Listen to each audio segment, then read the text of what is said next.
নদীর পাড়ে ঘন কালো ধোঁয়া আকাশ ছেয়ে ফেলেছে। মনটা ভীষণ ভারাক্রান্ত। এই জায়গা ছেড়ে দেবো ঠিক করেছি। এরপর তো আর কিছু করার থাকে না। শ্মশানের রাস্তা ধরে হেঁটে চলেছি।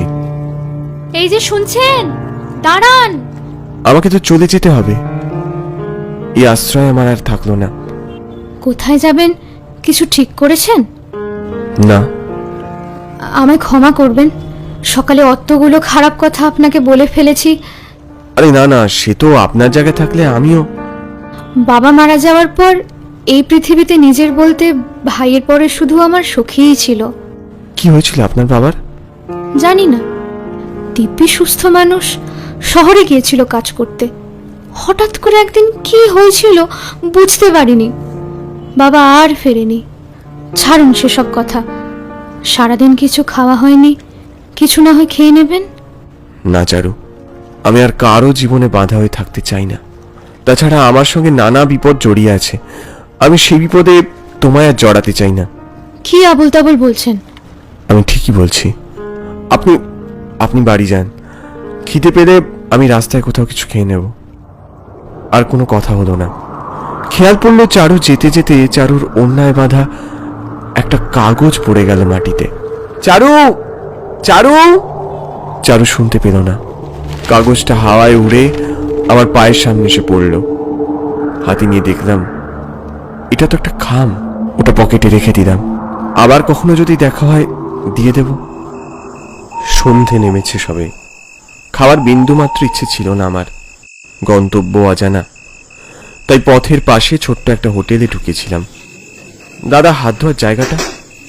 ওই যে বাইরে গাছতলার কাছে। বাইরে তখন অন্ধকার ঘনিয়েছে। গাছতলার কাছে একটা পাম্প কল। শরীরটা অবসন্ন লাগছিল।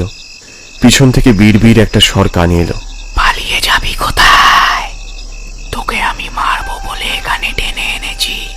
আমি সভয় পিছনে তাকিয়ে দেখি আমার পিছনে মাটির উপর রাখা সাদা চাদরে ঢাকা একটা লাশ। দমকা হাওয়ায় লাশটা সাদা চাদর উড়ে গেল। আমি স্তম্ভিত হয়ে দেখলাম কি ভয়ানক চেহারা তার। আমি জ্ঞান হারিয়ে লুটিয়ে পড়লাম মাটিতে। চোখ খুলতে দেখলাম হাসপাতালের বেডে শুয়ে আছি। চারদিকে ওষুধপত্র আর পাশে একটা বেড। চিন্তা করবেন না, প্রেশার লো হয়ে গিয়েছিল আপনার, তাই মাথা ঘুরে পড়ে গিয়েছিলেন। আমায় এখানে কে নিয়ে এলো ডাক্তারবাবু? সে তো আমি বলতে পারবো না।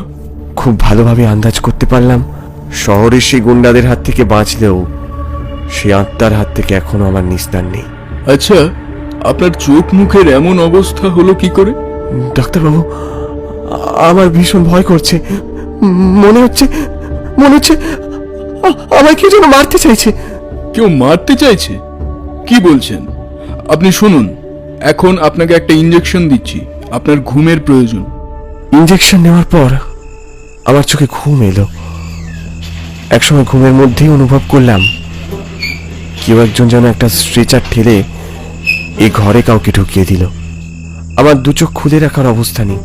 কিছুক্ষণ বাদে পাশের বিছানা থেকে একটা গোঙানির শব্দ। ধীরে ধীরে সেই শব্দ বাড়তে থাকলো। আমি পাশ ফিরে পাশের বেডের দিকে কোনো মতে তাকাতেই চমকে উঠলাম। চারদিকে অন্ধকার।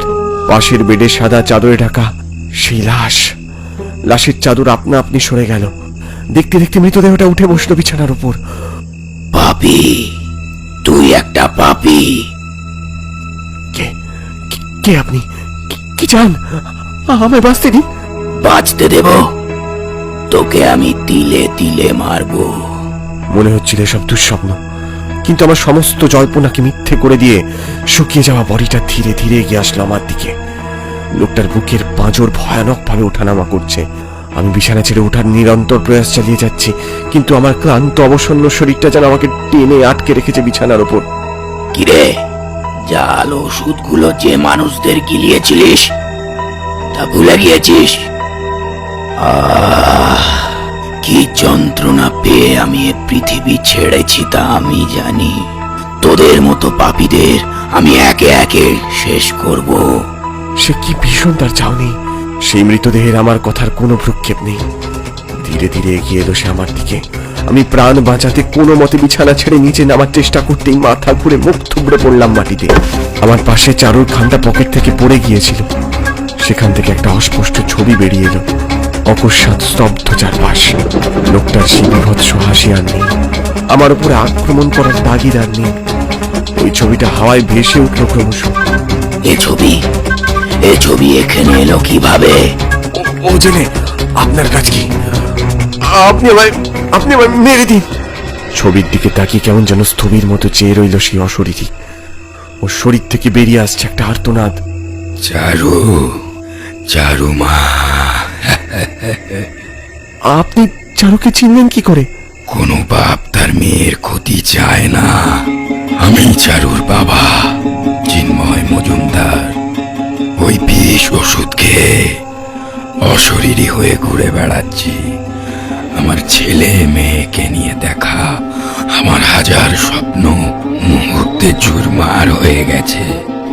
সব শুনে আমি স্তম্ভিত। আমায় মাফ করুন, হয়তো অদৃষ্ট আজ আমার এখানে টেনে এনেছে। আমি ও কাজ জেনে শুনে করিনি। পলকে চারপাশের আলো জ্বলে উঠল। সে ঘরের কোথাও কেউ নেই। ছবিটাকে হাতে তুলে দেখলাম, সেখানে এক মেয়ে আর বাবার ছবি। ভোর হলো। সকালে চারু আমার কাছে এসে দেখা করতে এলো। একে আপনার এই অবস্থা হলো কি করে? আমি গ্রামের লোকেদের কাছে খবর পেয়ে এলাম। না, আমি ঠিক আছি। এই ছবিটা আপনার ওড়না থেকে সেদিন পড়ে গিয়েছিল।